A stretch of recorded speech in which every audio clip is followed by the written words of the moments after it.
And now, weighing in out of the blue corner, Josh the Punk Thompson. 100%. And on the other mic, he weighs in from the red corner, Big Sean McCarthy. Well, welcome to everyone. It is the Weighing In podcast. We have passed the 200 mark. We are at 201. I am in my normal place in Tennessee. My man Josh Thompson is sitting in some damn hotel room somewhere. I'm not going to say where, but he's trying to party again. But we are here to talk about the fights that occurred Friday night with Bellator and then what just occurred on Saturday with the UFC. Max Holloway taking out Yair Rodriguez. Well, he didn't take him out. It was a judge's decision, but it was a really competitive fight. Good fight by both guys. Very tough. A good card overall. And a good card for Bellator, so we got some good things to talk about, and then we'll talk about some other stuff if we can fit it in. But let's go, Josh. How you feeling? Well, first, I feel exhausted. I feel tired. And you know us, we're always running on fumes from city to city, country to country. But guess what? We are blessed to be doing what we love to do. This is amazing. I am in Las Vegas right now because the Chiefs and the Raiders play tomorrow night. And so I will be heading there to watch that game and with a bunch of friends. And I'm pumped. I'm pumped to be here, man. I haven't been to Vegas in years. I want to say it's been probably at least 4 years, maybe 3-4 years, something like that. But anyways, it's been a long time. But hey, so let's get this ball rolling. But first, let's talk about our Clips channel. But let's go to our regular channel. Hit the subscribe button. Hit the little notifications bell. Also, we have our Clips channel now. Instead of calling it the Clips channel, we are calling it the Weighing In Extra. So it's Weighing In/Extra. Okay, and you just go there. Hit the little link down below in our real channel, and that will take you there. Is that a link? There's a link. There is a link. There is a link down below in our regular channel that will take you there. The reason why we changed it to extras is because we're going to be doing a lot more extra content for you guys coming up. And so we just felt like, because we provide you already with the weigh-in interjection, it's not really a clip, it's a special show. So we just wanted to make sure that it was branded specifically for more extra content. So it fit better for the channel. Dave was very adamant about trying to do it. So you know what? We try to piggyback on what Dave does so he doesn't get his feelings hurt. He doesn't think we ever take him, that we're taking him for granted. So anyway, we're here to take care of Podcast Dave's feelings. Yes, we are. Yes. Let's just start singing. Feelings. Yeah, right over there in the safe space. Yeah, Dave's over there in the safe space, by the way. All right, well, hey, let's jump right into it. John, why don't you walk us through it? I have no screen share today, so I cannot see what the fight card is. All right, I will walk there. Look, I'm not going to talk about the whole Bellator card. I'm going to talk about two fights on the preliminary that I think were the actual fights where you saw something that means you're going to be watching this person in the future. They are going to be special. The first one, Cody Law, who both you and I have watched since the beginning of his professional career, a guy that came out as a Division II NC2A champion wrestler, but loves to stand up, and he proved that again in this fight. He took on Colton Ham. Colton Ham came out very aggressive in the stand-up, but I thought that Cody Law just looked fantastic. Great footwork, great positioning, took great angles in the fight, and maybe not the smartest, because when he had his opponent down, it was like, nope, he would be backed off and made him get back to his feet because he wanted to either work on his stand-up skills or show off his stand-up skills. But he put on a beautiful performance, and he got the ground and pound win. He finally went to the ground with him, put him out. I'm looking at a guy who now is what, 5-0? 5-0. 4-0. 5-0. He's 5-0, yeah. You know, and Dan Lambert had come up to us and talked to us about him and said how look, I'm telling you, this kid has got the most potential in my gym. That's ATT of Coconut Creek. Mm-hmm. That's saying quite a bit as far as the new talent that was in there. And he was not wrong. The guy can fight. He's getting better. He's becoming more relaxed in the cage. And just his ability to control where the fight is, he's going to be a tough guy to beat in the 145s, man. He is a beast. Yeah, he's aggressive. He was very slick with his boxing. He's got to work on the kicking a little bit more. But the way he sets up his boxing, which actually works right into his wrestling, he reminds me a little bit of a smaller version of an Aaron Pico, to be honest. The way his stance is, the way he boxes. He doesn't have as clean a crisp of boxing as Aaron Pico, but he's relatively new to the sport. Pico's got 12 fights now, and he's been boxing since he was 8 years old, 7, 8 years old. Where Cody Law, I think the boxing portion of it all came later on for him in his career, but his wrestling and his jiu-jitsu and his attacks in the ground are phenomenal. Dan Lambert was not lying when he said, in terms of the young and up-and-coming prospects I have in American Top Team, he's probably the number one guy I have right now. But I think it has to do with a lot of his dedication. You can tell by the way he looks when he physically comes in, the confidence he walks in with, the swagger I should talk about. Like, he has that, like, I'm here to lay down the law. No pun intended, actually, when I just said that. But it's true. He comes in, he lays down the law, and he bounces out, goes back to the gym and gets back to work. He's gotten progressively better, which is what you want to see from your young talent every time he steps in the Bellator cage. That's all you can do. Like, in terms of a promotion, that's what you want your fighters to do. Not just start reading their own paper clippings and then come back and then look like crap the next day. Every time he's looked better. Every time you see something new that he didn't use the time before. That's what you want to see. Great job by Cody Law, man. Good win. Just thinking about it, he's got no nickname. We got to give him a nickname. I'm going to call him Cody Don't Mess With the Law. I think he's going to have some say in that, buddy. Something a little better. Yeah. That was a horrible name. Horrible name. Well, I could have called him the Punk. That would have been worse. Yeah, that would have been the worst. That would have been the worst. All right, the other one, also from ATT, a guy that, both of us have watched it and thought he's going to be good. He took a fight, welterweight fight. His opponent came in 7.5 pounds overweight. He did not care. Said, I want the fight anyways. And this will be a highlight as far as the way he called it, because he hurts his opponent with the shot and then points at him and just starts stalking him down and comes up with the George Masvidal flying switch knee and puts him unconscious. Roman Feraldo just looked deadly. It was a fantastic performance. It was fast. He wasn't in there very long, but man, he looked good. He's had a couple of those knockouts, by the way. The flying knee knockout. He had one, I want to say, I think his first fight in Bellator. His first fight in Bellator, he had a flying knee knockout. Casey. There you go. Yes. Yeah. I couldn't remember the person's name, but yeah, I just watched that fight the other day, and then I watched it again today on the plane on the way here. Yeah, he looked phenomenal. I mean, but it's hard to tell how much better he's been getting because he's having highlight reel knockouts. But he looked confident. He landed the left hook. He came out aggressive, but not overly aggressive to where he left himself out of position. He fought a phenomenal fight. I mean, I know it was shortly. Was it a minute 23? I think in the first round. Maybe it was a minute 32. Anyways, I think it was a minute 23. I can look. Hold on. Yeah, but he looked good. 117. 117. Okay. 117. But no, overall, that's what you want to see again from your young talent. You want to see them going out there trying to get the finish, not really trying to hang on to the win. I understand when it's a grueling fight and you're in that third round, you're just trying to get through it. Like, I got to get this win. I get that. But when you're fresh in the first round, you're trying to get the finish. Second round, trying to get the finish. As it starts dragging on, I can see you starting to hey, now you got to strategize, make sure you get the W. I understand that. But there was never a moment that he had to go that far. But I'm saying, I like to see it from the young talent, Cody Law, Feraldo, those guys. They're coming out trying to finish the fight. Amazing. Great job by him.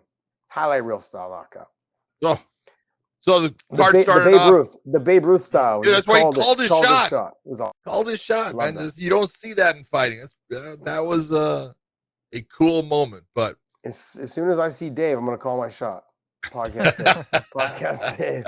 Podcast Dave. Don't forget. Main card started off with the 145-pound women's division. Arlene Blencoe came in and just put it on Pam Sorensen. Pam Sorensen made it to the end. It became a decision victory for Blencoe, unanimous decision victory. But Arlene was lighting Pam up, and at times Pam was in that panic mode of shooting for takedowns, just trying to get the clinch to get her close. She had no answers for the right hand of Blencoe. Yeah, John, I'm gonna take a little dig at Arlene, and I actually saw some photos. I think 5 weeks ago she had a serious knee injury. She was dealing with that leading up to the fight. She posted some pictures going through the therapy just to get to the fight. So I was going to take a little bit of a dig at her. Then I saw the pictures on the flight here. But then I also want to say hey, she should know though. She should know better. She's 38 years old. She should know that she had every opportunity to finish that fight. That fight didn't need to go the distance. There was moments in the second round where she had her rocked, she had her hurt, she had her putting her head down, covering up, a couple little flurries, being a little bit smarter, picking and choosing your shots when you have someone hurt like that, and blitzing and getting the ref in there to jump in there faster. You know, they don't have to be hard, they don't have to land clean, but if someone's covering up in the fetal position or the turtle position, whatever it is, against the fence, and you're landing shots, you just got to start letting it go, because that'll get the ref to jump in sooner. You know this. I mean, I feel like I'm talking to a ref. Anyways, I'm explaining how this all works to you. No, but I appreciate you telling me how to do it, so it's awesome. Good. Maybe you can tell me later what Mark Goddard was doing with the refereeing tonight. Was it no? I think it was Herb Dean that did it, right? No, it was Herb. Yeah, it was Herb. But I have a Mark Goddard one for you as well later. Anyways, but she could have got the fight. The fight could have been ended earlier. That's what I was trying to say. Yeah, I that's one of those fights where it's frustrating when you don't see the fighter who is just dominating the action, dominating, the fight, except for when the other fighter can get into those clinch positions and hold, because they're just holding, trying to let the time go by. They're, it's the thought of winning is not really there. They want to do a little bit of damage and try to look like they're busy, but they're just trying to let the time go by, because it's just not their night. They're eating big shots. And Blenko's right hand, I mean, it was on a freaking laser, because it kept hitting the same mark. And by the end, Pam was pretty beat up, but very nice win for Arlene. Let's get to the real fight. Aaron Pico, Justin Gonzalez, the J Train. God damn, both of them. I don't care who won and lost. It was a phenomenal fight with two guys that were going for it. Big moments. Couple things by Aaron Pico that you go, stop doing that. That's not a smart move at this time of the fight. Come on. I like the fact he's trying, but try when your opponent is in a little weakened state. If that's not a technique, that's one of your things that you can really pull off well. But I give him credit for trying, but his wrestling just was outstanding. Because look, Justin Gonzalez, he can wrestle, and he proved that, he was, able to get his, self back to his feet a lot. He took some big shots. Yeah. He kept coming back. That fight was fantastic. And Aaron Pico has reached that next level now. He's got confidence back. He's hitting the marks and the goals that you're looking for him. Those little things in between of, the pressure that he brings and the way that he steps back at times and doesn't continue to crush space and then gets into a situation where now he's gunslinging. He did a little bit of gunslinging, but he's so much more refined now, a couple years, under the guidance of Jackson Wink. He's going to be something special at 145. There's not going to be a whole lot of people that are going to be able to handle it. No, I agree with you. But this is one of those fights where the scorecards didn't reflect how close it was, because there was moments, even though Aaron Pico won 30-27, 30-27, 30-26, it only would have taken one shot to change the tempo of this fight. The two of them were still slugging it out in the third. Yeah. It was a phenomenal fight. And J-Train never took his eye off the goal. His goal was to win the fight. Yep. And I got to tell you, when I look at fights like this, or fighters like this, this was one of those fights where neither fighter's stock went down. I know that J-Train, I know he lost his first fight in his career. He's 12-1 now. But if I took anything away from it, I was like, this kid deserves to be in the top 3, top 4. I mean, you got Pico, you got him. I think J-Train, I think he gives Mads Burnell fits. I think he's a stud. Mads is tough as well. I've trained with Mads. I've grappled with Mads. He's a stud. But J-Train looks physically fit and pushes the pace and is just on it. Like Mads Burnell, Pedro Cavallo gives him fits. Yep, I agree. Those two guys.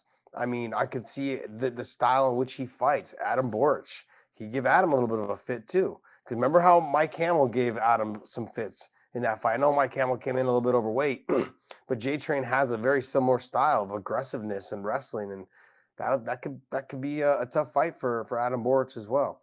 So there's a lot that stand up from odd angles at times when he looks like he's going for a shot and he hides it and brings the shot over the top. Sneaky. Yeah, I think I'm looking forward to see what they do with Justin Gonzalez next, because honestly, I thought Pico, he looked good. He looked really great. I've talked about, how proud I am of him and making the transitions. I would love to erase what happened to him in his earlier part of his career, but you can't do that. But because that's a learning lesson. Like everyone says, hey, whatever happened to me in my early life, that just grew me for who I am now. It's made me the person I am, which is very true. And that's exactly what happened to him. He's gotten so much better. He's now with the right team. He's focused. He loves what he's doing. And he's dedicated to the sport. He's dedicated to, he's a very dedicated person to whatever it is he's focused on. So, I mean, I could see them potentially running that back later on down the line because both of them, I think, are going to be at the top. And they're going to be there for a while, I believe. Both of them are super talented. I think they will see each other again. But you have to say, it is so crazy impressive to see a guy have the output that Aaron Pico has, and he doesn't get tired. No, it's amazing. He doesn't take you're looking for that instance where he's going to take a step back, gather himself, take a breath. He doesn't do that, and he goes back to the corner, and you look at him, and you go, he's not breathing hard. Mm-hmm. After all that, he's not breathing hard. It's amazing. No. Just amazing. Yeah, he's very dedicated to his conditioning. I've talked to him over the years, and he's like, I don't get tired. He's like, it just doesn't happen to me. He's like, I don't know what it is. I don't know how. He's like, but I don't get tired. He's like, I take a deep breath, and I feel like I'm back to normal, ready to go. I mean, that's wish I was like that. you get tired walking to the fridge. Damn Jeez. Straight, man. Next fight. Well, then we had after that one, Linton Vassell against Tyrell Fortune. I was very impressed with Linton Vassell. We talked about how Linton could win that fight, and I said, look, he's got to put weight on Tyrell. He's real strong, but don't try to out wrestle him in the beginning. Get him to where he's getting a little tired, and then you'll start to be able to do it. Now, he was able to out wrestle him from the beginning. Tyrell went for the takedown. He reversed the position, got on top, did a lot of good work, and in every round that Tyrell Fortune tried to take him down, and he did take him down at times, Linton was able to reverse the position and do more damage, do better work overall than a guy that has won the World Games, a guy that was an NC2A champion, a guy that was runner-up for the Olympics. Hey, Linton Vassell, outstanding fight, dude. You look fantastic, and he is a strong son-of-a-bitch. Man, yeah, I didn't. Strong. You and I sat on the show, I think last week. We're like, we didn't see how Linton Vassell was going to be able to get Tyrell down. I'm like, yeah, there's, he in a scramble maybe, or maybe getting him in a sweep, and he did that. He did that a couple times outside the scramble, coming up on the underhook, got to the back, got to the top position that way.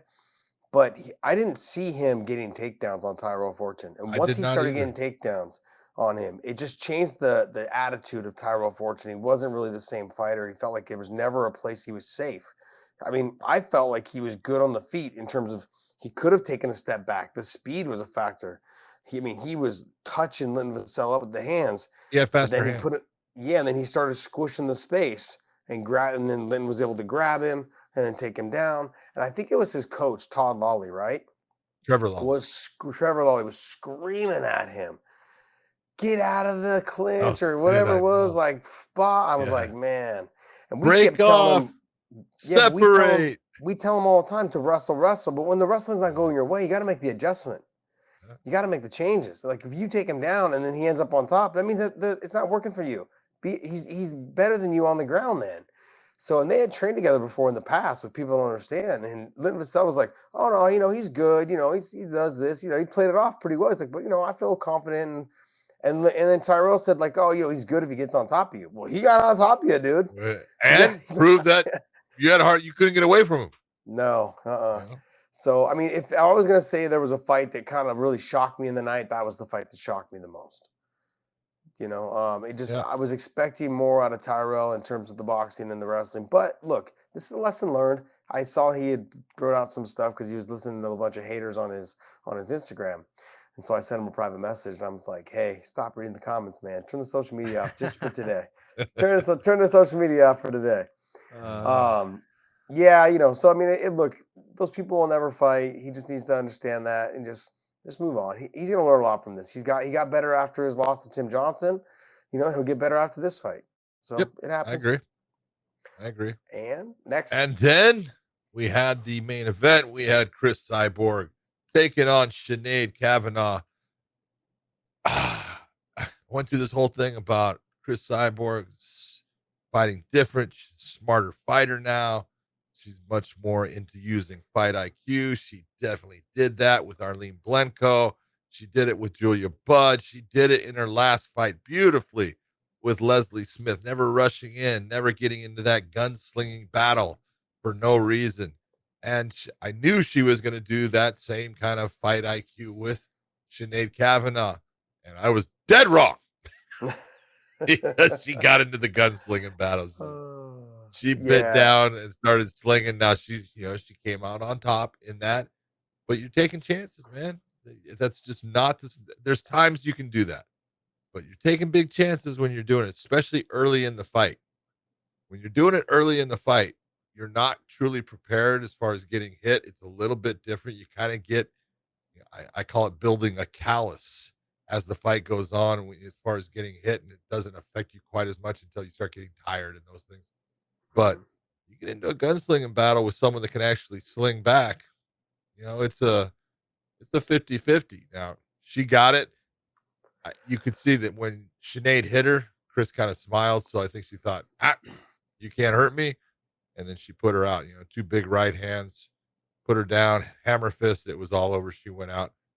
Good win for Cris. I felt bad for Sinead because she didn't get to perform the way she thought she was going to be able to. But that's fighting. That's what happens. Yeah, it was hard for me to sit at the desk, and I know that I wanted to give Sinead a lot of love and credit because she's been bugging us for a while about we don't give her enough respect on our show. But I really felt like the only way for her to win was in the boxing area. But then when I saw the speed discrepancy right off the bat, I was like, ooh. Even if Sinead had the power, that's what concerned me a little bit. I was concerned about the speed because Cyborg's going to throw 3 or 4 punches, and if one of them lands or 2 of them lands back to, it could be lights out before Sinead was even able to get off. And that was the problem. Not only could be, it was. Yeah, it was. It ended up being that way. So it was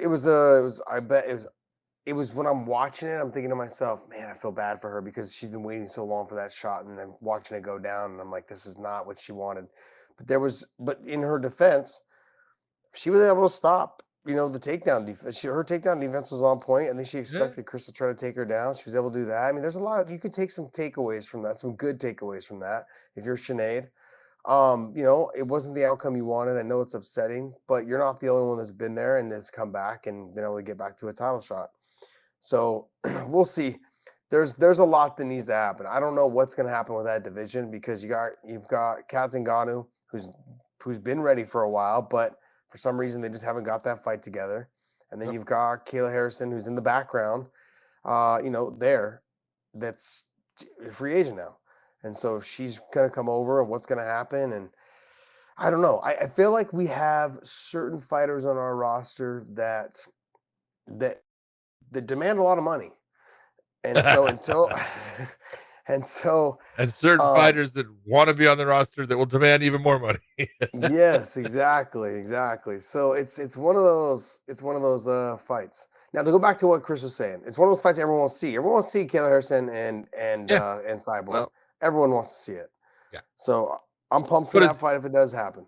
I thought Cris said the right thing, is that look, yeah, that would be a great fight, but I don't even think about it. It doesn't really matter now because there's only one person that can make it happen. And that's Kayla Harrison. Yeah. She wants to fight me. She can come over here and we'll fight. If she doesn't come over here, then we're not going to fight. And she's right. She said that, that's the right way of looking at it. And that's all you can do. And we'll see what happens. And if Kayla decides to stay in the PFL, I don't blame her. She's got a great thing going there. She gets paid very well. Hello. And, those $1 million paydays every year to win that title, which no one that they have is going to beat her. So I can understand why she would stay, Yeah. No, I agree. But I wanted to touch back on what you were talking about with the Cyborg fighting smart, letting it all out the window again, just throwing caution to the wind and just fighting back to the way she used to fight, the berserker style. Yep. I really feel like it was almost like a stamp her name on the fact that I said it at the desk. I said she knew that Kayla Harrison was going to be there, and I felt like it was a reminder. Hey, Kayla, if you come here, this is what's gonna happen to you. I'm gonna do this to you. Like and I want you to see it up close. I want you to see what's gonna happen. I'm gonna stand right in front of you. I'm gonna knock the shit out of you.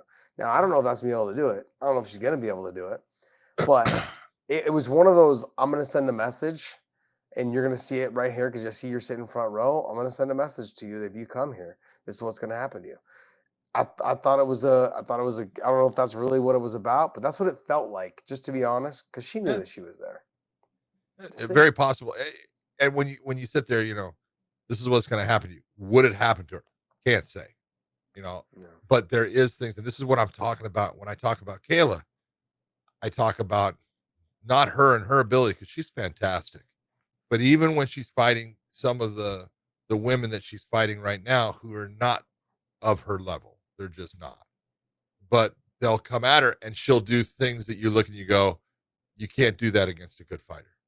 Yeah. And so those are the things, and maybe it's she knows that with the person that she's facing, I can do this. But when you step up in that competition, you can't make those mistakes. You can't do that. You can't take the easy way in doing something, because you're not going to get caught by it. You go against the good fighter, you can get caught by it. So it would be great. I'd love to see that fight, but we'll see. That's what the future holds. We'll see what happens. Yeah. Overall, decent card, some good fights, outstanding performance by Geraldo, outstanding performance by Cody Law. Great job by Linton Vassell and Aaron Pico and Justin Gonzalez. Fantastic work. And the one thing I want to say about Sinead, I love the way that you put in the effort in this fight as far as your conditioning. That's the way you need to come into your next fight. You looked great. You looked ready. And yeah, anybody can get touched and get put out. That happens in the fights. Just learn from it. Come back better than ever. Yep. All right, well, let's jump into the UFC. What you got? All right, I want to talk real quick about one of our sponsors. Fume is an incredible product. We both love it. Josh loves it. I love it. It makes you feel good as far as it gives you that menthol feel. They have a 2021 holiday box, and it is the fun, not awkward way of giving a gift that will help someone quit smoking. If you're a smoker, if you're a vapor, Fume is the way for you to cut out that disgusting habit and do something that's healthy. Think about giving deodorant the same way of awkwardness that comes with the gift of smoking, but not with Fume. With Fume, you're not giving the gift of smoking. You're giving the gift of quitting smoking, which is super important. Fume is a more enjoyable way of you having that hand-to-mouth feeling. You have the ability to use the Fume and benefit by quitting the smoking. The new prominent they have with this holiday pack comes with an olive wood prominent. It is a very finely crafted piece of equipment that you will use to put in the essential oils. There is a cord that you will put in the end. That prominent now you can get in olive wood. Normally it comes in maple. Olive wood is the new thing that's kind of cool. Also, there's 4 unique to this box only cores. Flavors like Snickerdoodle. Come on. Who does not like a Snickerdoodle cookie? Candy cane. Eggnog cookies. I've never had eggnog cookies. Had a lot of eggnog, and I love eggnog. Spice orange. All you have to do is use the code weighing in to save 10% on the holiday box. Go to www.breathefume, fume with F-U-M, do not use an E, /weighing in, and use that promo code of weighing in to save 10% on your holiday box. Now look, there's a limited supply, so get after it. Go do it. Buy it for a friend. Buy it for a family member. Make it a Christmas present and get them to stop that nasty habit of vaping or smoking. Each box in this limited number supply is numbered, and it goes from 1 to 1,500. There's only 1,500 available. Get one of them, either for yourself, your friends, your families, someone that you care about. Oh, my goodness. Come on. So I missed Dave, some of the bring it up. I missed some of the first part of the card, the prelim stuff. I think I started watching at the Angela Lee fight. Okay. Angela Lee put on a hell of a Yeah, she looked good. She looked really good. KGB Lee. Who were the fights before that? Dave? So you had Sean Woodson, Colin I saw the Anglin. Sean. That was the fight I started with. Sean Woodson looked He's fantastic. the tall, long guy, right? Tall, long, Yep. and lanky. Yep. I got it in today. Tall, long, and lanky. Like starting off with the first fight, Da Un Jung, I mean, impressive as far as he hit Kennedy with just elbows. Elbow strike in the open, step forward, heavy elbow, did it again, started forcing him back, saw that he hurt him with it, and then just cranked him on him. That was a big time knockout with just elbows.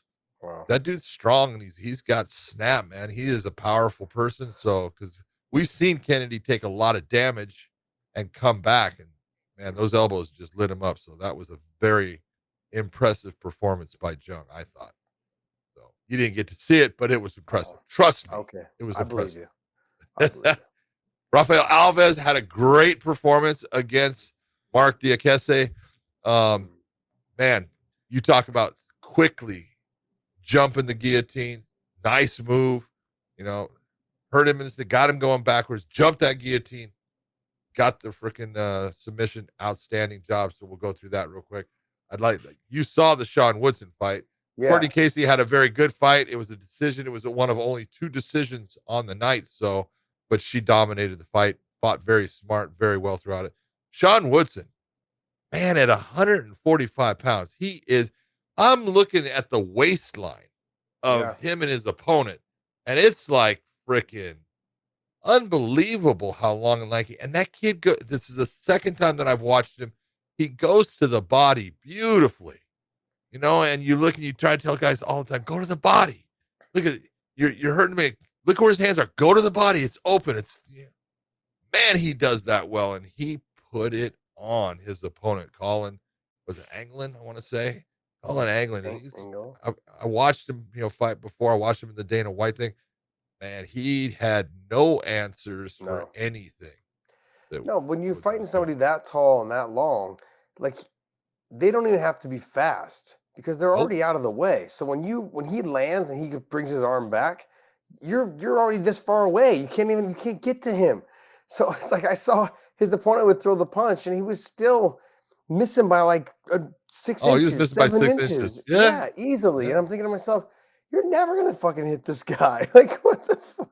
And now he starts ripping your body. He starts piecing you up. I mean, it's like you're just getting frustrated. You start leaving yourself open even more because you're reaching even more. Yeah, not a good look, man. But I mean, but those guys, that's the thing. At that height, at 145 is what you said? Yeah. Remember Corey Hill? Yes, 155. Yeah, he was 6'4", 155. I'm just thinking to myself, I look at him like, gosh, you're just one kick away from never coming back.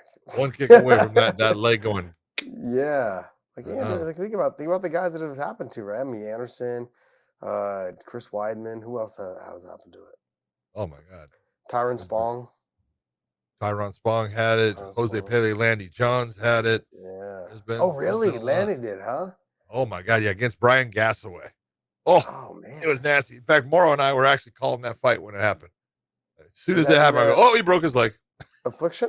Or what was that? Oh, it was up TK. It was called TKO up in Canada. Oh, I remember TKO. Where George St. Pierre came from. Yeah, I remember TKO. Yeah. I remember. Yeah, they had a good Stephane Patry.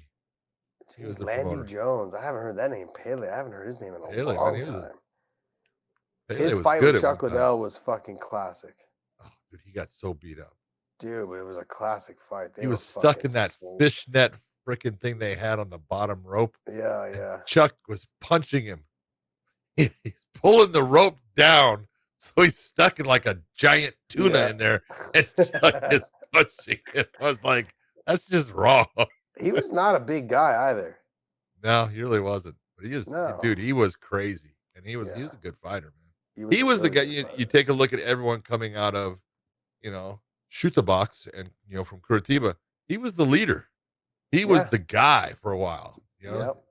Before Vanderlei, before Anderson, and the Hua brothers and all them. It was Jose Pele that was the guy out of that gym. He's the first guy I think I ever saw fighting like the Speedo underwear. Fighting Speedos all the time. Yeah, I think they were yellow or they were red. No.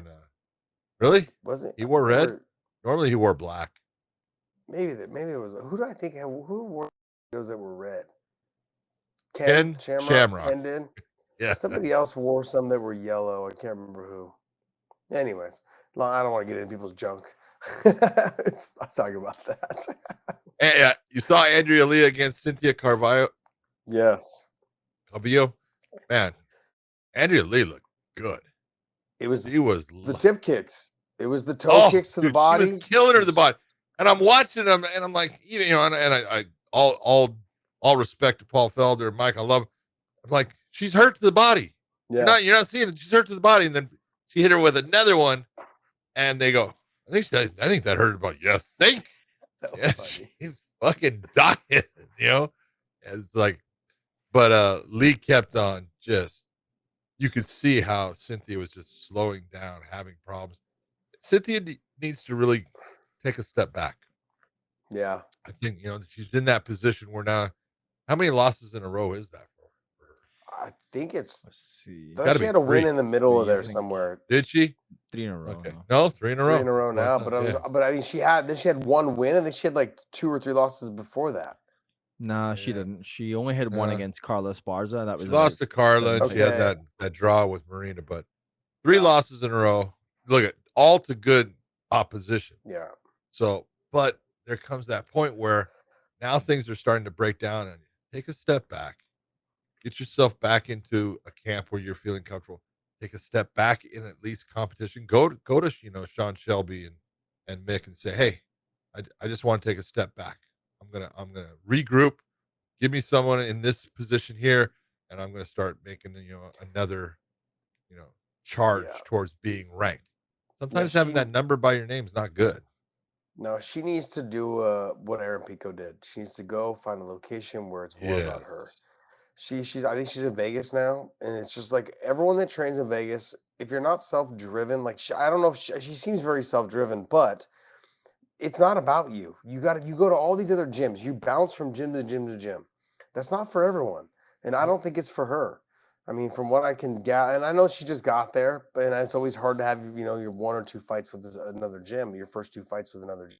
Because you're still trying to work with each other. You're still trying to figure each other out. You're still trying to figure out the coaching, the cornering, you know, all that stuff, the training partners. And it has to mesh for you, because sometimes you could have a really good trainer, but you just don't mesh with them, and that's a big thing. So true. I don't know. I thought Angela Lee looked good with the toe kicks, putting the combinations together. They came out slinging both of them right away. Yeah. And it was leading up to be a really good fight. But you could just see Cynthia starting to get touched to the body, started having some problems. And then she knew it wasn't going her way. So it just. She was out of gas. You know, it's from the body shots and the kicks to the toe, you know, toe kicks to the body. It took it, you know, she was just taking a beating. It was the right thing to do. Get out of the fight. It's over. You know, it wasn't going to get any better. No. Let's just be honest. So, but next, very impressive. I'll tell you what, this guy is fun to watch, man. You're looking at Mr.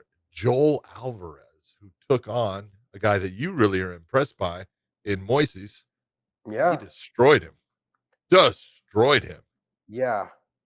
But this Alvarez is tall, long, and lanky. You saw him next to Moises or however you say his last name. I was like, Thiago Moises.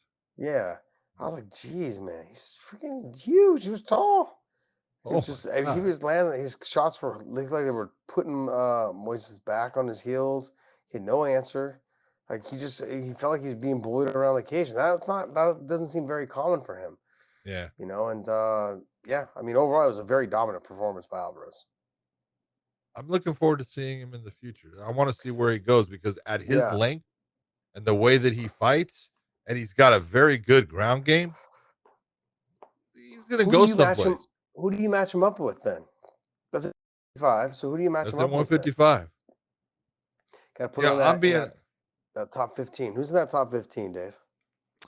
So he just fought number 15, which was Thiago Moises. Oh, yeah. So who's in the top 15? Look, Sarukian is tough as hell.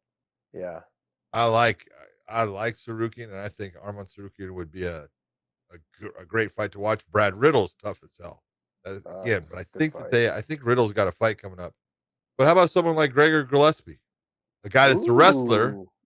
And do you want to take him down? Because he's really good off his back. So it'd be an interesting fight. That would be interesting. Where's Gillespie at right now? 8, 9? He's 10. 10? That's a good jump. He'll be at number 15 now. Alvarez will, if he gets up in that. Somewhere. 13, 15, 14, somewhere 10, in there. 10, 12, 13, somewhere in there. What else? Who else was next? Then we had the main card. Started off with Yadong Song or Song Yadong. I don't know which one goes first. That kid's fucking so fun to watch fight. He's fast, man. He's got power. You know, normally guys at 135 just don't have that single punch pop. Got it. He's strong, man. And look at Julio Arce is good. He's a good fighter, man. And he the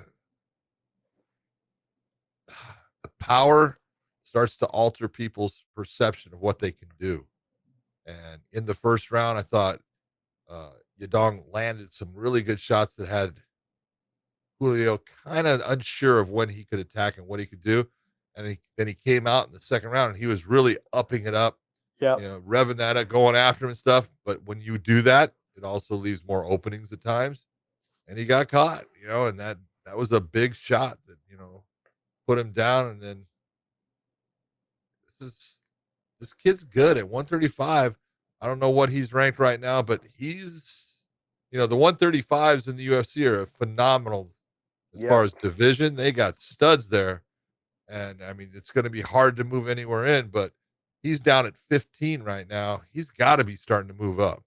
If you're going to tell me that he's not one of their stars of the future in the 135, I think he is, man. And he's just getting better.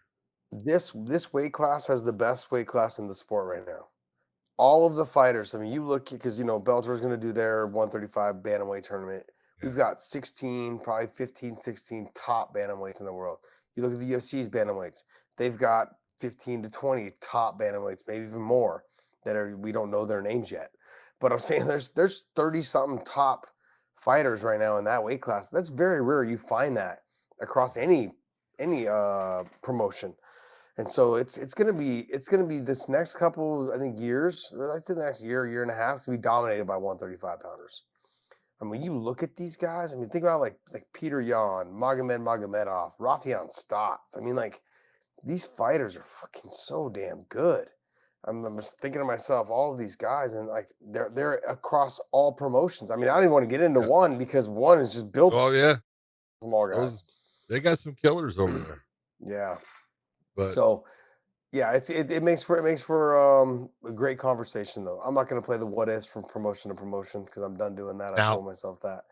But I just love the fact that right now is the weight class that I never thought would be the weight class of the sport. And that weight class right now has the best fighters in the sport. And I think it's hands down. I don't even think it's close. Now, don't get me wrong, there's standout fighters in every weight class. Oh yeah, of course there is. Yeah, but and they have the best, of sure, and every weight class has the best. But but overall, there's a gluttony of really good, talented people in that weight class. Exactly, I agree with you. I think I almost felt like, remember when the WC and then Strikeforce and the UFC all kind of merged right around the same time? That 155-pound division really took shape. That was the best weight class for a couple of years. And don't get me wrong, I'm so biased to that weight class because but I gotta be honest. Like, I thought about 2 years ago, pre-COVID, I thought 145 was the best weight class in the world.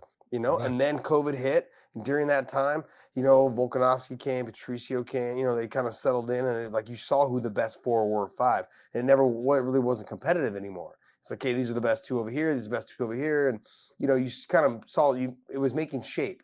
The weight classes started to shape out. You saw who was at the top and who wasn't going to be the best anymore. This is still needs to settle. I mean, sure, you've got Peter Yan, you got Aljo, and you've got, the guys over there. You got Stotts, and you've got, Haraguchi and Pettis. And it's like, you've got good fighters, but there's still something there in the back that could be champion. I mean, It's makes for fun conversations in every organization, not even cross promotion stuff, just talking in the organizations within themselves. So and if I was gonna, if like with Yadong, he had that fight. I think Cody Stamen is going to be ranked either probably 14, 13, I don't know, somewhere there. And they had a draw. I think they need to put those guys back together. What's he at? Yeah, he's at 4. He's just one ahead of him. So who else is ranked below him? Because I really like watching him fight. With who? Yadong Song. Yeah, he's ranked number below? 15. Who's in 10? Sorry, no, but who's 10, 15? Who's like 10? Oh, who's 9, above him, 9, Dominic Cruz is at 10. Marlon Vera, who just had a great performance, is at 11. Marlon's Frankie, not trying to fight. How did Marlon only go to 11? I know. Well, that put him up 2 from 13. Yeah, you got Usankau, he went down 1 to 13. I can see him fighting Cheeto, but I mean, you just beat Frankie, so I don't know if Cheeto would be like, yeah, I'm gonna fight this kid now. I just beat Holloway. I'm being honest, it's at this point, there's guys that are above Yadong, who I said, no, he would beat him, and interesting. Just that they're starting to tail off. Wouldn't be a good fight for him. Look at Frankie. Frankie Edgar is ranked ahead of him. Sorry. I love Frankie. Yep. The speed. Marlon Moraes is ranked way ahead of him. Sorry. Not anymore. Yeah. That's a fight I'd like to see, though. I like to see that fight. Now that you just said that name, that's the fight that I like to see. I like to see Marlon and him. Yeah. That'd be a good fight. They would throw it out in the first round, but there's one guy that gets tired and there's one that doesn't. Yeah. Marlon's got 45. I think he cuts too much weight. He just doesn't have that big a frame. So. All right, then we had Chaos Williams against Miguel Baeza. That was a good fight. They were cracking each other, and it was the front leg of Williams was getting eaten up by Baeza. There was the scenario on when you saw the whole leg lock scenario that he was going through and everything. I was cringing the whole damn time. When he had that reverse heel hook position, I was like, oh, God. Oh. Yep. It's the worst submission of the game. And I just think to myself, oh, God, please don't rip his ankle off or his knee out. Yeah, God, so nasty.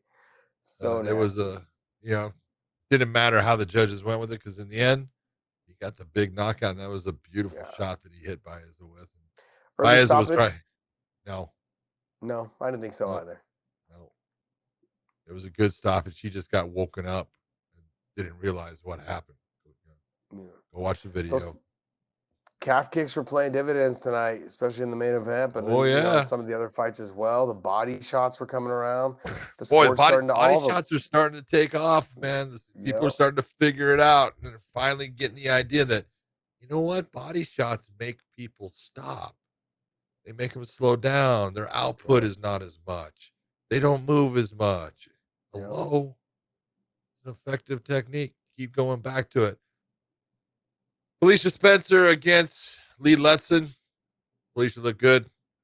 Lee Letson was tough, but she just didn't have any answers for anything that Felicia was doing. Felicia was just, piling up points, mostly, against the cage and the clinch, but got the finish at the end. And I appreciate the fact that she realized she was in that position to get the finish possibly, and she went after it. That's what you want to see out of your fighters. That's important, and that's a good thing that Felicia did. So, good fight. Yep. No, I agree. Felicia she's one of those fighters who know that she can be really good, and she already is really good. Yeah. But I feel like she fights sometimes a safe fight just to get the win. She has that, and she needs to open up a little bit more because she could have got her out of there a lot earlier. That fight could have been finished by the middle of the second at the latest, And so for her, she just got to have confidence in what she's doing, the ability to just take a half step back, let the combination go, smother the position again, do what Cyborg does a little bit. That confident in her stand-up. No, she's not. That's what I'm saying. She needs to have a little bit more confidence in her, especially when you're running away with the fight like that. Like there was nothing her opponent was going to do to make her to hurt her. mean, they were having some good elbow exchanges, but like there's those moments you've got to take a half step back or a full step back, let the combination go. Like I said, what Cyborg kind of does, she does the same thing. She presses you to the fence, she makes space, elbow, knee, punch, and back in. It's not all you not take, the blitz position. So like, I think she needs to start working a little bit on that, have a little more confidence in her stand up, and I think it'll just come with more wins. That's really what it comes down to. Marcos Rogerio de Lima against Ben Rothwell. Speed kills. and, well, this is the truth of the matter. Like Ben has been a rock in the heavyweight division for a long time. He's a big, strong zombie who just keeps coming forward, takes big shots to deliver his, and he ends up breaking you down. But he was never a fast guy, but he's really not fast now. A lot of times you don't see that heavyweight losing speed. The speed difference between the two, completely different as far as hand speed and everything. He got hit with some big shots, went back, and, De Lima went after him. He wasn't landing all that many, but he landed a couple that absolutely hurt Ben. And as soon as Herb puts his hands on De Lima, hey, if you made the mistake of, I don't want to stop, it doesn't matter. You put your hands on him, and that guy stopped. Yeah. We talk about this all the time. Your job is to be decisive. Being indecisive will lead to a bad stoppage. That looked bad. Now, at least he goes, no, it's over. Good job, Herb, for that. But the way you did it made it look bad. You got to be decisive. It's funny because I had told you a long time ago, I think when you and I first started doing the podcast, I really like Jason Herzog as a referee. But when our conversation, we were talking, I said, like, you said when he first started reffing, he was very indecisive. Like he was like bouncing all around the cage, trying to find his position. It was just funny the way you were describing it because you were like kind of mimicking the movements and stuff. And I'm like, well, obviously Jason Herzog moves a lot faster than you were when you're trying to move, but I get it. It was, but Herb had that sense tonight where he didn't know what to do, jump in, jump out, and he was bouncing around. And then that's when you make the mistake. Because I remember you saying about Jason Herzog, when you're moving around like that, you end up getting fidgety and then you jump in and then you're off balance if you try to stop, and it's just you can't make a decisive decision, because you're all over the place. Well, even if you remember that the Yadong Song fight, Herb went in to stop him, and Herb does what we call an arm. He'll hook his arm and drag the fighter away. He missed him. Yep. And so guys get an extra shot because he missed him, then tried to recover to get back, and that can happen. But you got to be decisive. The one thing as an official, make a goddamn decision. When you make it, stick with it. And if you make a mistake, then tell them later, I made a mistake. But be decisive. What I'm going to say is this, though, is that his opponent, Ben Rothwell's opponent, what's his name? De Silva? No, De Lima. De Lima was smart. Because Ben Rothwell pulled him down, was able to get him down or get him on top, like have him on top. But as soon as Ben got him down, he looked at Herb and goes, I thought you touched me. Stop the fight. He was okay, but Herb had touched him before that, and he threw a couple more strikes. So he wasn't willing to stop until he realized they were on the ground now. So he was very well, it was smart on his part to say, hey, because some fighters would have just kept fighting and Herb would have just let it go. That fight could have ended up differently. Which would have been horrible because he touched him. Yes. Do that. This in last week's show. When we talked about this in last week's show, what we said was if De Lima doesn't get him out of there in the first round, it could be a hard fight for De Lima. It goes the other way. Ben Rothwell, absolutely. Because the thing we've seen in De Lima, right? He's the hammer. He's good when he's the hammer. Quick. But when he gasses out, he ends up being the nail real quick. Yeah. So he doesn't stay the nail for long because he gets out of there. Yeah, he's just like, all right, that's it. I'm done. Yeah. But it was a mistake by her. But you know what, though? That happened to me in my Hermes Franca fight. I didn't get touched. Hermes didn't get touched. But Larry Landless jumped in like he was going to stop it and then backed away and never touched Hermes. I went back over to watch a couple of times. I wanted to make sure. Never touched him. But like he came into the peripheral of Hermes. and Hermes, he said he let up. He didn't fucking let up. I've watched him punch me in the face 3 more times. He didn't let shit up. He's like, oh, I stopped. No, you didn't. Go watch the damn video. You didn't stop. You didn't even slow the movement down. You sucker. No, but it happens. Like, you know, it does. That's what happened in that fight too. So yeah, good stuff. All right, let's talk about the fight. Holloway and Yair. All right, guys. Now, one of our other sponsors, mybookie.ag. Use the promo code weighing in. Go to mybookie.ag and use the promo code weighing in. Now, if you guys took our advice, you guys made some money this weekend as well. This is another weekend that we've given advice, and there's been tons of people that have been making some cash off of our recommendations off of these fights. We talked about the Canelo fight with Plant. We said potentially what it could happen, and look pretty much is what happened. John called it perfectly. And then in the MMA fights, in the MMA world, we had the Bellator as well as the UFC fights, and we pretty much called all of those as well. We said they'd be tough fights, but they'd be some knockdown dragouts, and they definitely were. We expected some good results, and we had some outstanding fights, but that extra little bit you could have made at mybookie.ag using that promo code weighing in, that would have given you some more money. And also, if you'd used that little QR code right over there, that would have given you some more money for your initial sign-up. So go to mybookie.ag, use the promo code weighing in. John and I will be dropping more of these things and more of these tidbits for you guys. So make sure you guys have your opportunity ready for you to make some money at mybookie.ag. Use the promo code weighing in.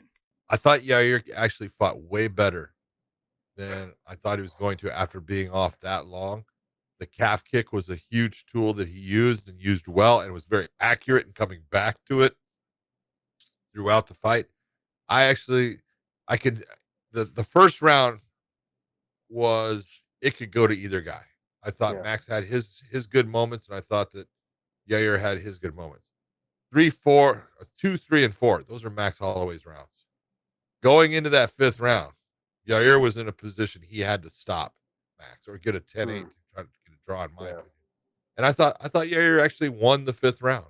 It was close, but I would have given it to Yair. So, you know, the scores were about right. But man, Max Holloway at times, I thought he let go of things at times. I was like, why did you let go of that? He had the head and arm. Did you see how deep it was? Yeah. And I don't know what he felt, and that's, you know, he knows. And so, but I was like, oh, he's got that. And then he just let go of it. I was like, why did he let go of that? And then the guillotine was tight.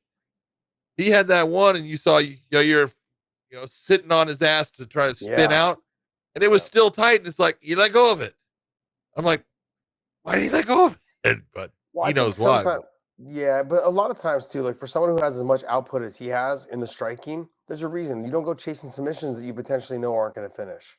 So he's smart in that part. If he felt, like you said, fighters know because they feel it when they're in there. Yeah. For us on the outside, no matter how much we know about fighting, we're not the one in there fighting. So we think, why'd you let it go? I know what you're thinking, because I was thinking the same thing when he had that choke. I'm like, why'd you let it go? Well, because you knew he didn't have it. And when you have someone like him who has a lot of output on the stand-up, especially with his boxings, the last thing you want to do is blow your arms up chasing a submission that was never there. Yeah. But it all started in the first round. This fight was good because Yair Rodriguez came out in the first round and went right to the calf. That changed the dynamic of the fight right from the get. That whole fight, this whole fight would have been a way different fight had he not gone to the calf early in the fight, because Max he's not the same left-handed. He has combinations from left hand, but he's not the same fighter left-handed.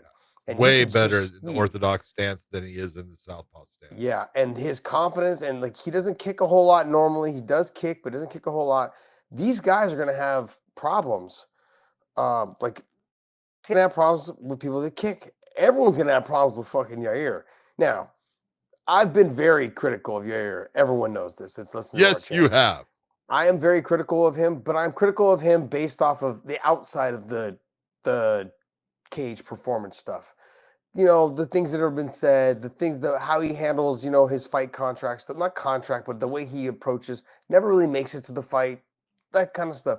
And then leaves, then comes back. Like, those are the things that I get frustrated with. When you're a young kid, you fought once in 2 years, 2.5 years. You wasted premium time.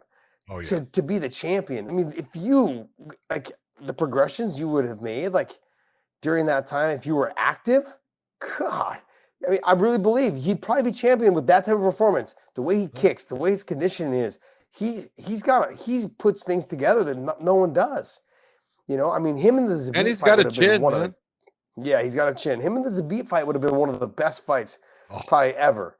But that fight just never came to fruition because neither guy could ever seem to get to the fight.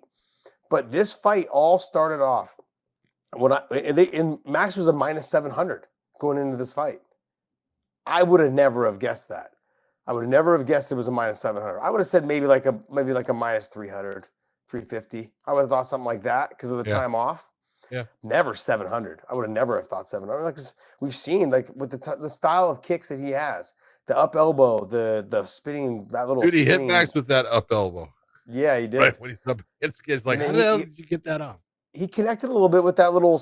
What do you call that kick where you do the spiral kick? Rolling Thunder. It wasn't a rolling thunder because he didn't hit him with the heel, but he spun. He actually kicked him more with his foot, like a real head kick. But it was like a rolling thunder. But the rolling thunder is more like where you use your heel, right? Yeah, normal. Like a front flip. Yeah, he does it a little bit more. It looks a little bit nicer. Yeah, it looks a little. There was something though in this fight. I had it scored very similar to what the judges had it scored. I could have seen going either way. I thought maybe that that Yair kind of could have maybe have won the second, but he definitely won the fifth. I had him winning the first and the fifth. Second was close. Third and fourth were definitely found his that time. But I thought it was a good fight. I thought it was overall it's an amazing fight. But it was all the reason why it was such a great fight. I'm gonna go back to it is because the calf kicks were set up in the beginning by Yair. And it was brilliant. And what he did was he took a page out of Volkanovski's book and he just ran with it. And his speed of his kick, he didn't even turn his hip. He just kicked, boom, and came back. He was power on it. It was getting there so fast, didn't even have a chance to grab the leg. So that's why he just started pushing him over. So as soon as he saw the leg coming, he just pushed him. So instead of trying to reach down and grab the leg, he just pushed him on the shoulder, so it knocked him off balance. That was brilliant by Max. That was a good adjustment. Push. Yeah, that was a great adjustment by Max. But because of that push, Yair started trying to lean back when he was throwing the kick and was actually falling down at times based upon he didn't want that ability for Max to reach out and touch him and push him. So he was trying to throw it and step back and lean back. And it's like, you can't throw it like that. Just do it. Like I said, throw it. I'm going to go back to how critical I am of Yair. But look, I never have ever doubted his skill in the cage. I've never talked bad about any of that. You can't. I just want to see him be active, and I want to see him make a run at the title. He's there. He's probably at number 2 or 3 right now. He should be at probably 3. He's either 3. He's number 3. Yeah, he's at 3, I think, and Max was 1. And with that performance, I mean, who's in the middle there? Brian Ortega. Brian Ortega is 2, and then behind him is the Korean Zombie. That's a good fight. Him and Brian Ortega would be a great fight. You know, Zabit, I heard, is making a comeback, so I heard he's healthy. He's back in camp, whatever it is he's doing. But looks like he's gonna. I don't think he is. Zabit is? I think. Let me just check. I'm pretty sure. I've not heard anything about Zabit. No, I heard he's back training and that he's ready to go. That he's working to get back into fight shape. But I haven't heard anything about. He's not scheduled. Sorry. No. Misinformation. Great job, buddy. But there was something. There was, John, in this fight. There was something I wanted to talk to you about. Mark Goddard, when there was an eye poke, I think it was in the 4th or the 5th. It was the 5th round. Yeah. Max gets poked in the eye. Yeah. And Max goes, "No, I'm ready." And Mark turns to him and goes, "No, you're not. No, yes, I am. Okay. I am ready. Like it's not. I want to just it's not up to the ref to tell me when I'm ready to fight. I'm ready to fight. If I tell you my eye's good, I'm good. Let's go." Okay. Now I want to hear your side of. I want to hear the ref. No, I'm going to give you a complete example of why Mark did what he did. Okay. Go to Justin Gaethje versus Mike Chandler. You see how there was that little thing between Mike Beltran and Justin Gaethje, because Mike was slow in stopping when the eye poke happened, and Justin got hit. And so then Mike is asking Justin questions, and I was in that position. Is he answering about the punch? Is he talking about the punch, or is he talking about the poke? Because there was 2 different things. So when you have someone that gets, poked many times, fighters, and it's true, they're going to say, "I'm fine," when they're not, and they can't see. because they don't want the fight to stop. And so Goddard is sitting. He says, "I'm good to go." He says, "Just take a second." He goes, "Just take." He didn't say it that nicely, time. but yeah, he didn't say that nicely. That's what he's doing, and he's trying to give him, "Hey, I just want to make sure that you can see and you're good. You don't have to rush this." And so he's trying to kind of help the fighter, and you've got time. I'm not going to just put you back out there. And so he's trying to make it better for Max. Now, if it was a situation, and as a referee, you got to read it, that a fighter has their opponent exhausted and they want to get back at him because every second they're getting for rest is good for them. Yeah, you'll say, all right, and you'll put him back in without giving that extra time. But in that situation, he was just trying to give him that little extra of, hey, I understood. Take some time. I understood giving him the extra time, but in that scenario, the last thing you want is for Yair to get an extra couple seconds or an extra minute to rest up with his flashiness. Like in that situation, Max was like, fuck no. That guy gets one more minute. That rolling thunder, spinning up elbow. Like it did. Like, let's go, baby. Yeah. But no, I understand what Mark was doing. And normally I'm going to tell people that's the exact right thing you want to do. Because don't put guys out there, that could be compromised. Give them a little extra second to make sure that, hey, they're at least in a position they can see and continue on in the fight. So. Max is a fucking dog. Jeez. The shots he's so damn tough. His leg, I mean, that guy's not going to be able to walk for 2 weeks without having pain. Think about it. The fact of the matter is that he is still 29 years of age. Yeah. With all those fights, that's good and it's bad. He reminds me a little bit of Jose Aldo. Remember Jose Aldo was Jose Aldo was what, 33, 34? 33 looks like he's 60. Looks like he's 60. I see pictures of him. I'm like, geez, man. Like, you look so old. Oh, my gosh. But he's young still. Like, man. I mean, but if you go through the list, if you go through the list of the people that Max Holloway has fought, you're talking about a who's who of the 145, because he's got the 2 fights against Volkanovski, you can say. Okay, there's 2 against the either number 1 guy or the champion. He's got 2 against Aldo, right? Calvin Kattar was just I thought he has 3 against. Doesn't he have 3 against Aldo? Doesn't he? No, 2. Right? No, just 2. Okay. Yeah, he's got Dustin Poirier that he fought when he fought at lightweight, if you remember. Yep. Right, he was gonna fight Khabib. Yeah, if you remember, he fought Frankie Edgar and beat Frankie Edgar.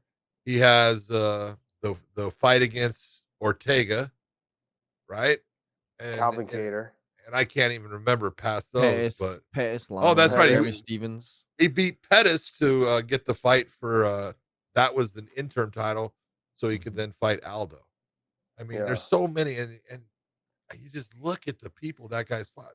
He fought Charles Oliveira too, didn't he? Yeah, he beat Charles Oliveira in round 1.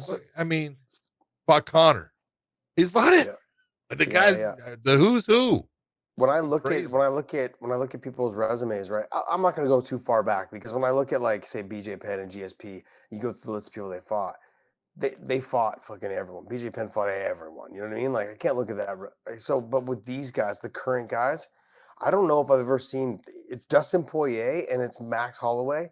They have fought everybody. Yeah. I'm talking about in the sport. Put Bellator, put PFL, put Ryzen, whatever in one. These 2 guys have fought everybody. Eddie Alvarez, whatever it is, Dustin's fought Eddie Alvarez, Justin Gaethje. Like, it's insane. It's insane to think, like, they have probably the 2 best resumes in the current sport right now. Hands down. Amazing. I think it's hands down. I can't think of any other fighters that have done what they've done. Yeah. And they're number sitting at number 1, and they should 1-1. Maybe. Yeah, 1 and they're both number 1 contenders. Yeah. They're both number 1 contenders. So, good stuff, man. It was a good weekend of fights. There were some fights that I thought could have been better, and there's some fights that were mismatches. And then UFC had a lot of finishes tonight. Some of the fights shouldn't have been matched, but they were still for good. All right. And same thing with the Bellator. Bellator has some fights that I'm like, why? Like, what are we doing? Why? Yeah. It's like, but we get that with everything. There's always fights. You're like, why is this? What's going on here? It must be because your contract's coming up, right? Like, it's like you're coming up. Fight. Oh man. But yeah, overall, I thought it was a good weekend of fights, and let's talk some news. There's a little bit of drama going on with Khabib, Conor, and Kamaru Usman, and who's the other one? Oh, and Eddie Alvarez, and and Justin Gaethje. I mean, it's a fucking shit show on Twitter right now. Speaking of which, we are going to just respond to some of the tweets that have gone out in the last few days here. We're going to start with Kayla Harrison's tweet following the Cyborg fight. And Kayla Harrison tweeted out, the greatest compliment I can give to Cyborg is that I want to fight her. I think she's right. Yeah. I think that's absolutely, when what she's saying, she's being honest. She's saying, look, what I'm saying is I want to fight you, and I can't give you a greater compliment that I am possibly going to change where I'm making a ton of money based upon the fact that I want to prove to everyone how good I am, and I need you to possibly be able to prove that. And so the greatest compliment I can give you is I want to fight you. I agree with her. I don't think she's saying anything wrong. I don't think it's bullshit. I believe every bit of what she's saying, and there's nothing wrong with it. No, I think she's being very respectful in what she said. What she said. There's the respect aspect of it, which she's doing, and then I also look at it too as I would for selfish reasons, John. You and I want her to come to Bellator and fight Cyborg. Sure, that's self. Absolutely. I want to see that fight. A lot of other people want to see the fight as well, but for you and I, we're being very selfish because I would like to be able to talk about this fight, on the Bellator broadcast.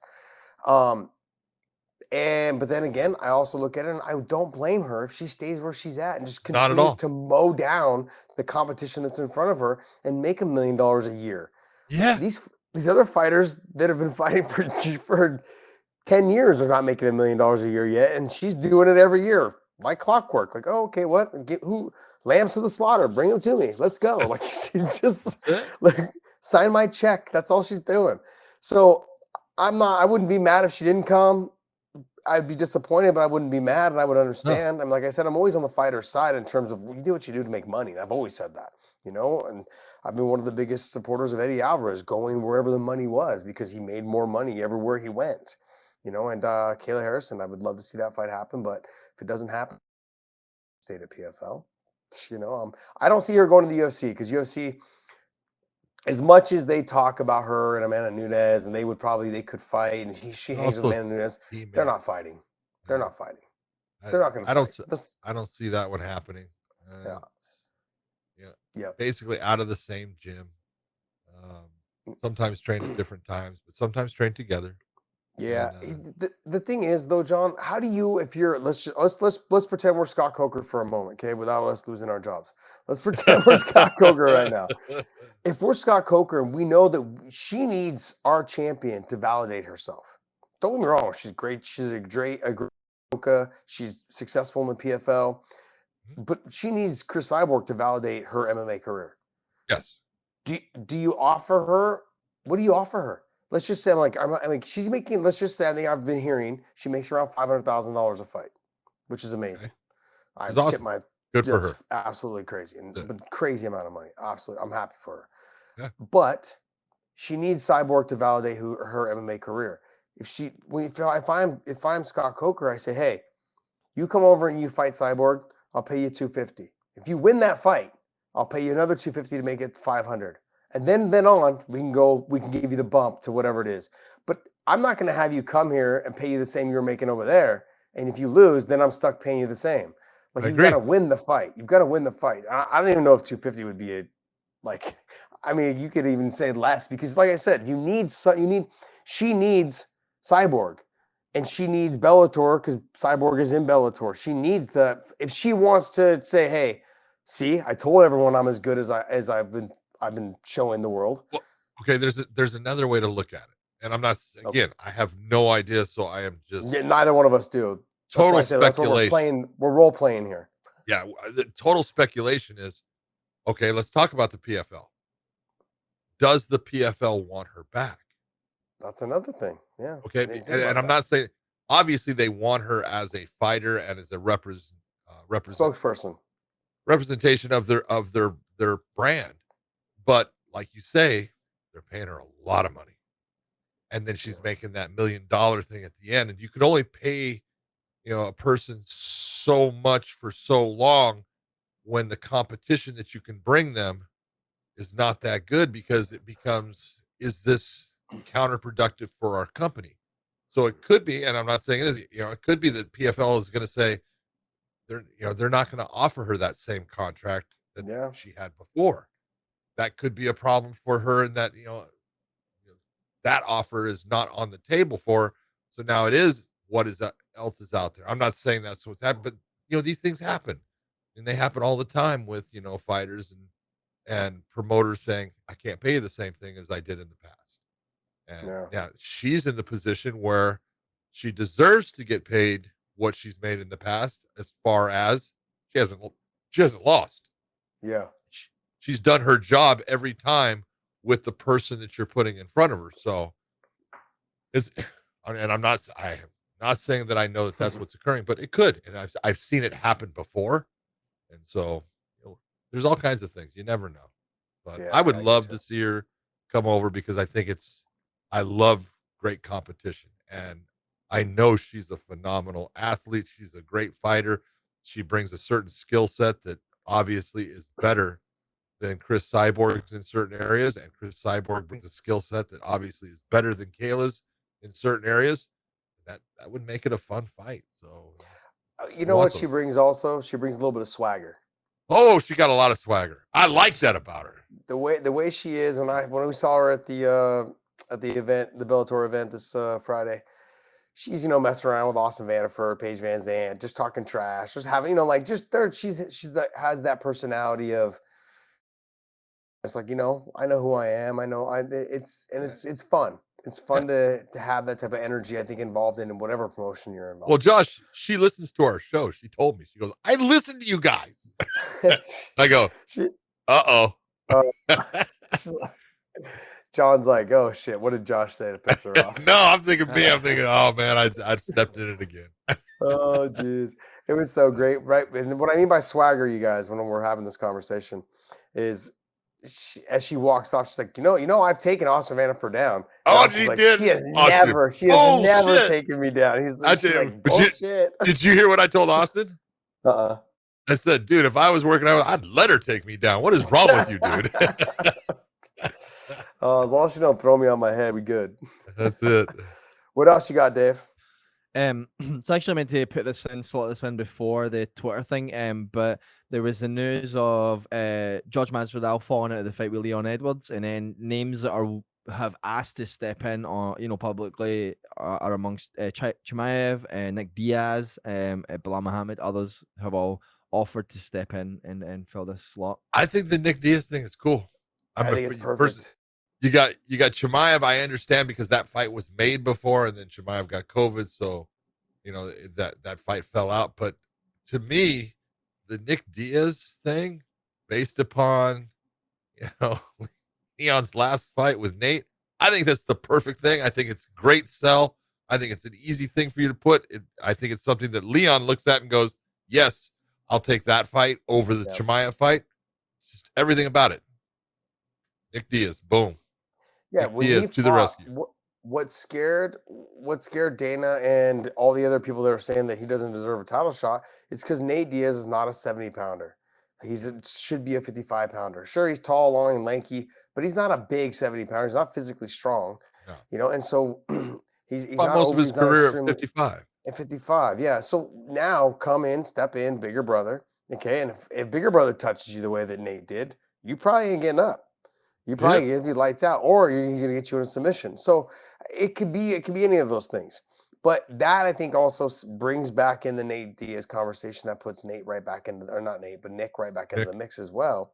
And like, hey, maybe if he does get a win, okay, the UFC blesses gets blessed by having Nick Diaz back because he's a ticket seller, and they are blessed by because they've done exactly what they wanted to do, is not have Leon Edwards fight for the title. I mean, they haven't wanted him to fight for it in years, so why start now? So it's like they're killing two birds with one stone if that's what they're gonna do. Yeah, I think the Nick Diaz situation is perfect. I agree. Look at that. If I'm Leon Edwards, I'm not fighting Chimaev. Fuck no. Like, absolutely not. You know, and Bilal Muhammad, nah, nope, not fighting that fight either. I can understand that one though. Yeah, and I like Bilal. I love Bilal. Great guy, good fighter. Just it's not going to do anything for Leon at this point. No. Zero. Next, Dave. All right. Next is back to the Twitter thing. Khabib coming out basically after Twitter. Justin Gaethje saying, you know, he obviously deserves the next shot. There's been talk of Islam saying that he deserves the next shot. Khabib came out and said, Justin, I'll stick with my opinion. You had a chance and you missed it, but I do agree that promotion is more interested in you at the moment. Still, you can't ignore 9-fight absolutely dominant win streak in UFC. Anyone who has 9 victories in a row deserves a title fight. Doesn't matter who it is, Islam or someone else. Ask any fighter in a roster and they will tell you that 9-fight winning streak is enough to fight for a title. And then Justin comes back and says, your boy has 2 and you want him to fight for the belt. My 3 losses are former champ, interim champ, and current champ. Islam beat number 14 and a late replacement, number 6. Stay humble, champ. Get in line. Don't forget, Benil is sitting right in front of you. What does he mean 2? Your boy has 2. Makhachev has 1 loss. 2 top 15 fights because he says he fought number 14. He fought number 6 in a last minute replacement. Yeah, they got into this. Here's the big problem with that. And Josh, you can talk about this. That's not Makhachev's fault. No one wants to fight him. All right. Well, Islam came out and said that after. He came out and said he sent a tweet after all that. And all of this stuff, you know, first off, none of this matters. And you know, if you're gonna say, you know, the 9-fight win streak, you're right. Ask Leon Edwards. Okay, what's he on a 10-fight win streak, right? John Fitch. So those things happen where guys that are on these long win streaks. Take a look at Tony Ferguson. What was his win streak? 12? 12 or 13. 12 or 13, somewhere in there. So, you know, you have to be that person that, you know, I look at when we talked about the Chandler Gaethje fight, it was, hey, if it's a snoozer, they're going to bump Islam ahead of Justin or Mike. If Mike and Justin have a great fight, guess what? Islam's going to wait. And I think that's what's going to happen. And there's nothing, it doesn't matter what Khabib puts out on a tweet or Justin puts out on a tweet. This is about people right now as fans. They identify and they believe and want to see Justin Gaethje more than they want to see Islam Makhachev right now. It's just that's the way it is. I don't know. It's true. About that. It's true. Okay, for how long? I want you to think about for how long. John, you don't have to yell. I'm not yelling. I'm like right here. For how long did Khabib, you know, fight in the UFC and was kept, you know, wanting that shot, and people for a while they didn't care about him. They were like, and then finally, boom, he caught on, and they clamored for him. And right now, Islam is almost in that same, you know, path that Khabib had, as far as people know he's good, but they don't clamor for him like they clamor for Gaethje.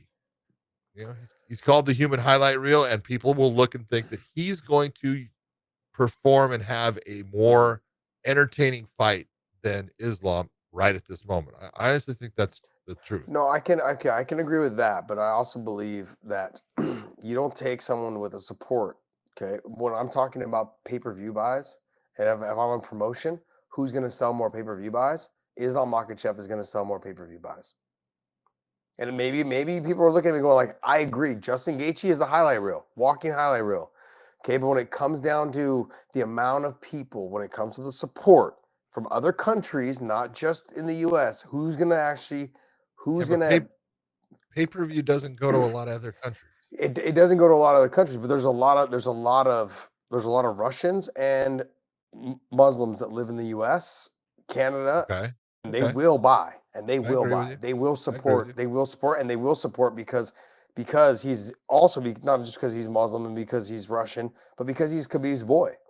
Yeah. They will do it because that they've already followed Khabib, and now they want to see who's number 2. Who's the next guy that Khabib's, and now Khabib's the coach. They're following all this. They're following it step by step, and that's going to be what sells. Now, I have nothing against Justin Gaethje, and I could care less. To be honest, I actually understand why they're pushing Justin. I think I'm going to agree with you a little bit. I think Islam does need one more fight. Only because once he gets there, he'll have cleared out the division then.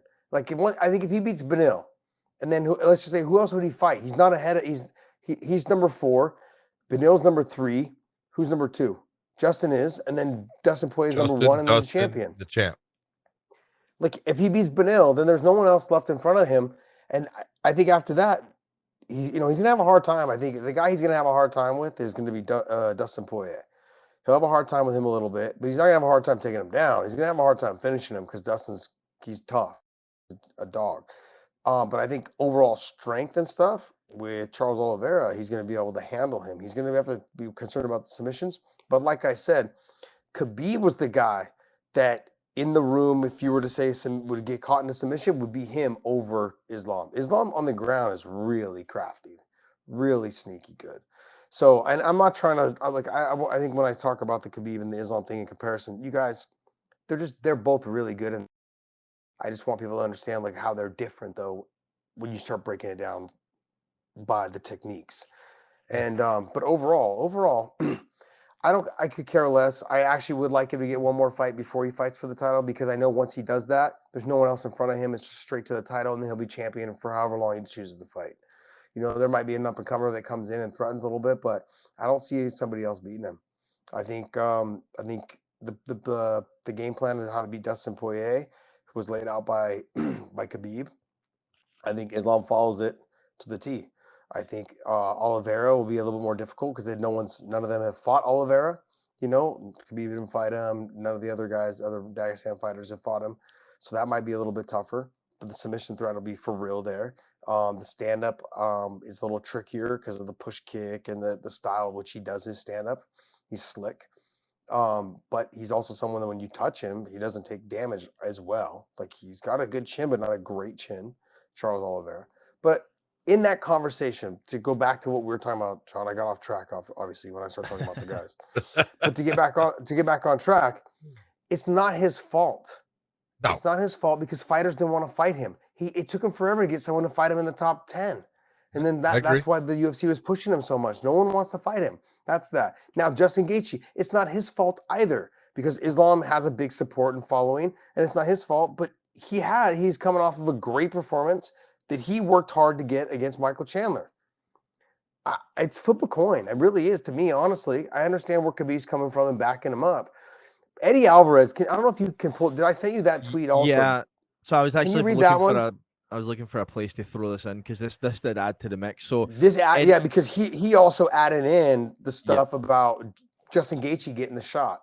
So Eddie comes out and says, I respect Khabib, but giving Justin Gaethje a shot over Islam is only right. Islam fought one ranked opponent to stay 9-0. Justin fought 4 champions and a legend in DC to be 6-3. Only one road. Donald Cerrone. Only one road was more honest and true. Truth always wins. I'd rather be 6-3. Khabib replies and says, Eddie, just imagine you're 7 years undefeated in UFC and have 9-fight win streak. What would you do? Ask for a title fight or vote for Justin Gaethje to fight for a title who just lost inside 2 rounds for a title a year ago? And then Eddie replies and says, that loss was to you, brother. This is a different loss than losing to a normal opponent. When you take crazy risk and fight the absolute best back-to-back, you will always be rewarded for those risks. More risk, more reward. Islam is the future, but not enough risk. Yeah, so that's not his fault, though. Islam then commented on that tweet as well. I said something in there because he was talking. Eddie had also did another tweet that I had sent you, and it said something about the MMA is the most pure sport right now because we don't want to turn it into boxing. Yeah, what was it?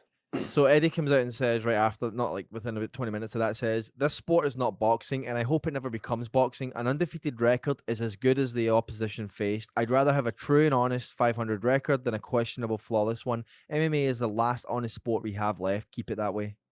And so I commented down below. I said, I couldn't agree with you more, blah, blah. Everyone thought I was taking a dig at Islam.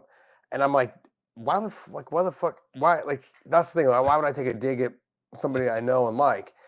Because I didn't read his first tweet. So I actually went back and deleted the tweet. I was like, no, I'm not getting in the mix of all this bullshit. I thought he was, because, you know, with boxing coming in and MMA coming in, I was like, I'm not trying to get in the middle of all of this shit.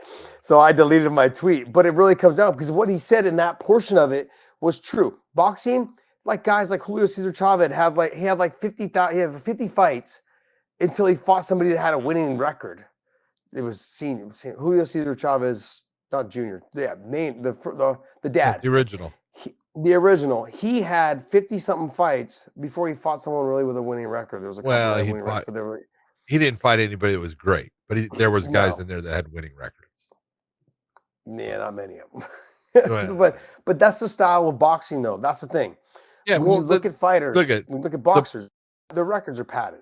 The blueprint for boxing is, we want to get them to 20-0. Mm-hmm.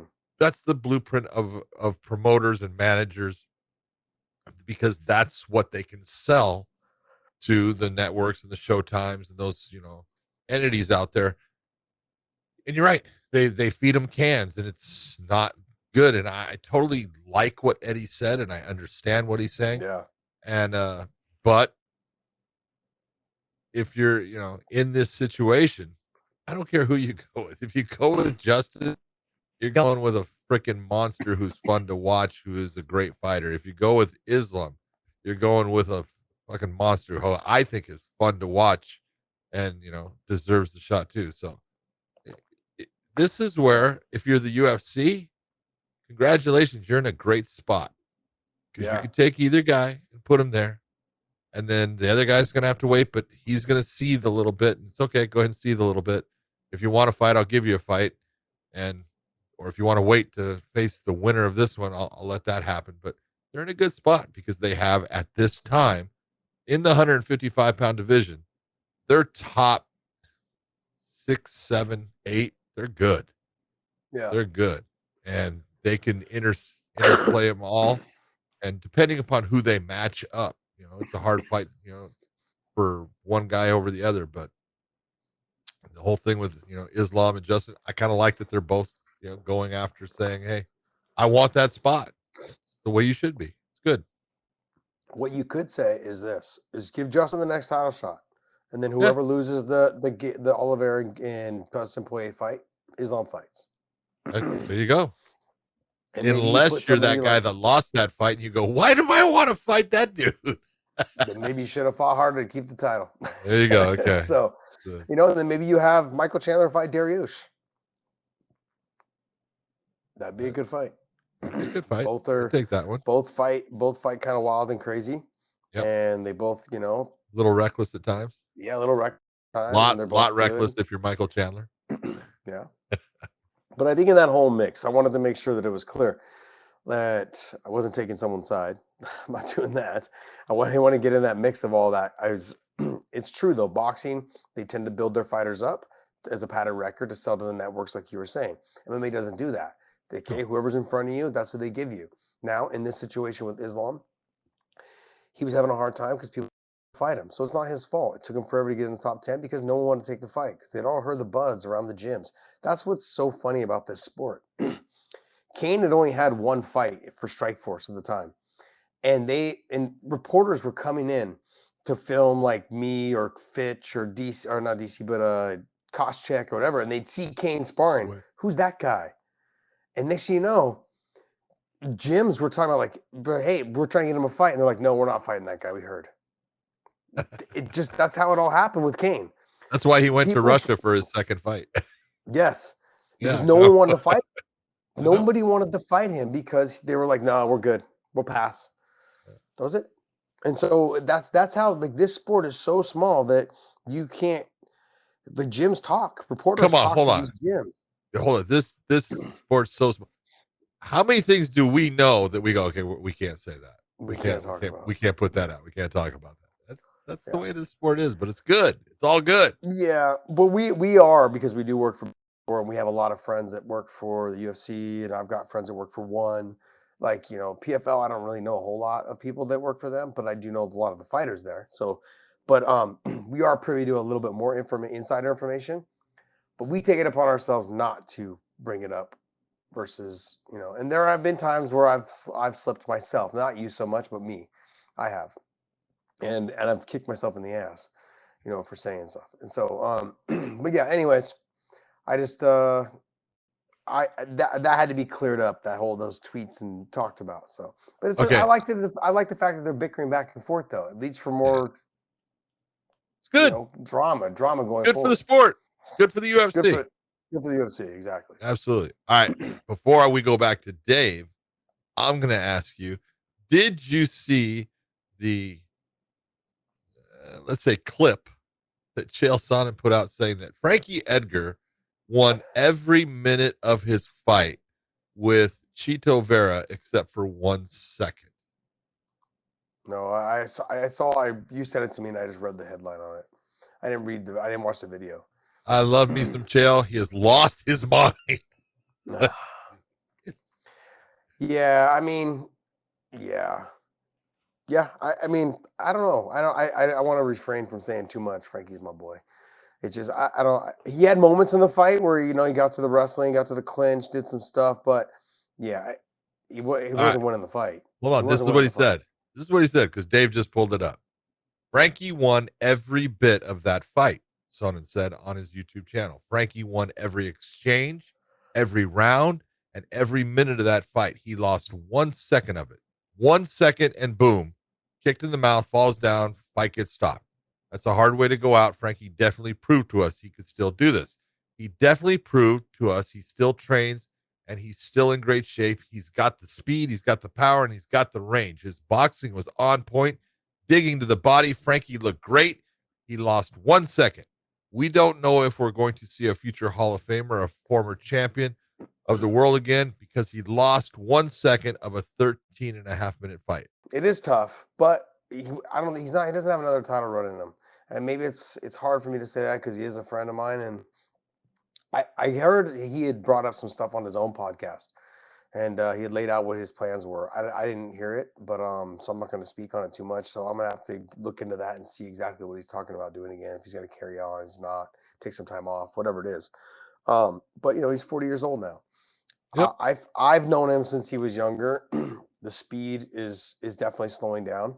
Yes. The ability to wrestle and change directions because of the speed and getting in deep enough, that's slowing down. His heart and his determination, that's never going to go away. That will never change. He'll never, that'll never go away. He's a dog. Yeah. And that's what scares me a little bit, to be honest, John. Yes. Because those are the fighters that have a hard time letting go because they're